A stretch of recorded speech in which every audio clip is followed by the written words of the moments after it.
जब से भारत के केंद्रीय बजट पेश हुआ है तब से एक बार बार नाम लोगों के बीच में आ रही है कि जो भारत के वित्त मंत्री निर्मला सीतारमन जी ने जो साड़ी पहनी हुई है, यह साड़ी बिहार के दिया हुआ एक गिफ्ट है। मेरे प्यारे दोस्तों, तो आज ये जो लगातार कल से जो न्यूज और चर्चा का विषय बना हुआ है, और इस चर्चा में आप वित्त मंत्री के साथ साथ एक दुलारी देवी के नाम आ रहा है। अक्सर आपने सुना होगा, दुलारी देवी के नाम बार बार आ रहा है।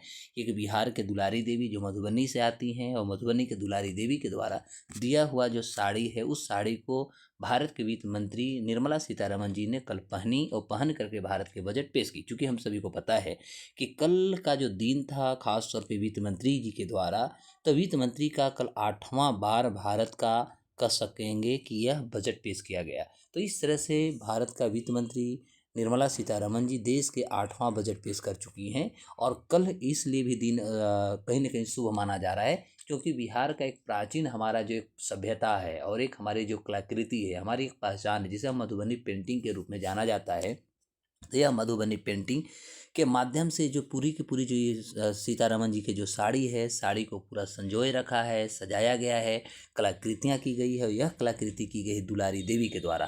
तो आज हम बात करेंगे दुलारी देवी के बारे में। दुलारी देवी आती कहाँ से हैं, किस कम्युनिटी से आती हैं, ऐसा क्या हुआ और कहाँ पर इनकी पहली बार सीतारमन जी के साथ इनका संपर्क होता है और इन्होंने साड़ी गिफ्ट कर देती हैं। आखिर इसका कारण क्या है? क्योंकि हम सभी को पता है कि जब हम बिहार की बात करें, मधुबनी पेंटिंग और पटना कलम की ना बात करें, तो मुझे लगता है कि बिहार का कल्चर और बिहार का जो हमारा एक समृद्ध जो हमारा एक संस्कृति है, वो कहीं ना कहीं अधूरा रह जाता है। तो आज हम इस पूरे एपिसोड में बात करेंगे, इसीलिए मेरा टॉपिक है कि संबंध बिहार के दुलारी देवी और देश के वित्त मंत्री के बीच में क्या है। सॉरी, वित्त मंत्री कर लेंगे, तो भारत के वित्त मंत्री के बीच में क्या है, ये सारी चीज़ों को डिस्कस करने वाले हैं मेरे प्यारे दोस्तों। तो देखेंगे तो हमारा जो है ये वित्त मंत्री जी सीतारमन जी जो है, तो ये माना जाता है कि सीतारमन जी पहली बार जब ये मिथिला आर्ट इंस्टीट्यूट के क्रेडिट आउटरीच में ये आई थी पहली बार, तो मधुबनी की जब इन्होंने दौरा की थी, तो यहीं पर दुलारी देवी जी जो थी, दुलारी देवी से इनकी मुलाकात होती है। दुलारी देवी बिहार के मधुबनी जो कला पर सौंदर्यपूर्ण जो इन्होंने तैयार की थी, एक साड़ी बनाई थी, उन्होंने इनको गिफ्ट कर देती है। तो पहली बार आई थी कहाँ, तो मिथिला आर्ट, याद रखें, मिथिला आर्ट इंस्टीट्यूट में एक क्रेडिट आउटरीच प्रोग्राम था, उसी में आई थी।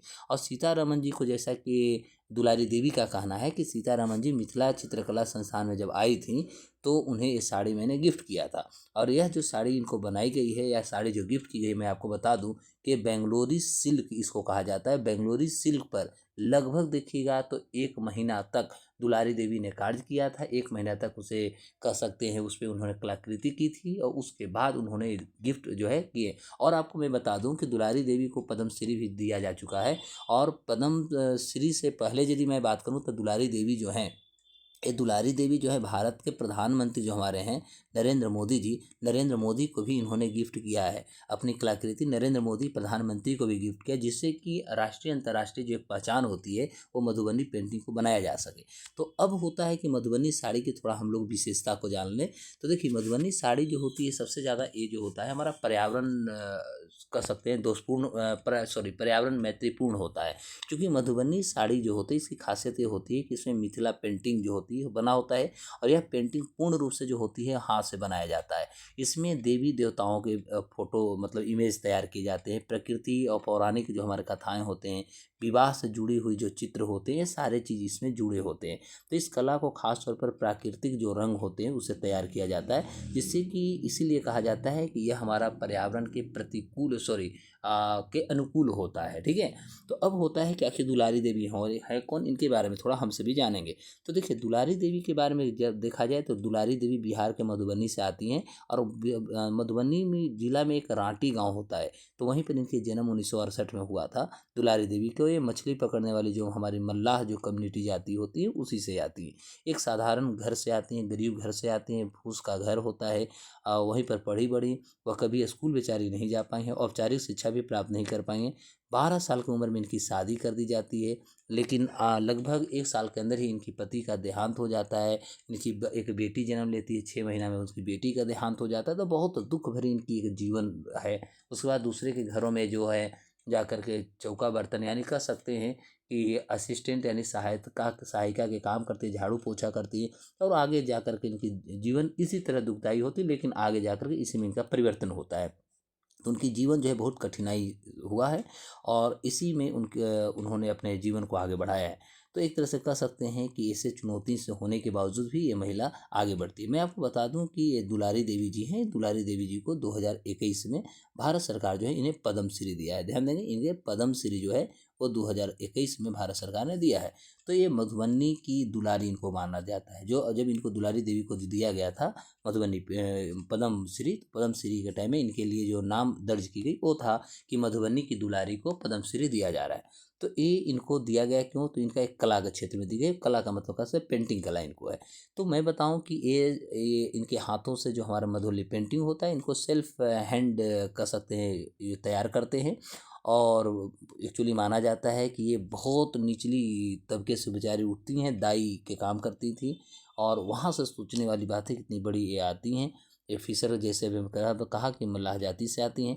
तो ओवरऑल इनको याद रखिएगा कि इनको 2021 में भारत सरकार जो थी वो इनको पद्म भूषण पद्म श्री जो है इनको सम्मान दिया जाता है। तो जैसा कि मैंने बताया कि जैसे इनकी जब पति का देहांत हो जाता है, ठीक है, तो पति का देहांत होने के बाद ये जो महिला होती है यानी दुलारी देवी अपने ससुराल छोड़ देती है, वो मैके में ही रहना शुरू कर देती है, और मायने से एक बच्ची जन्म लेती है। वही बच्ची एक्सपायर कर जाती है।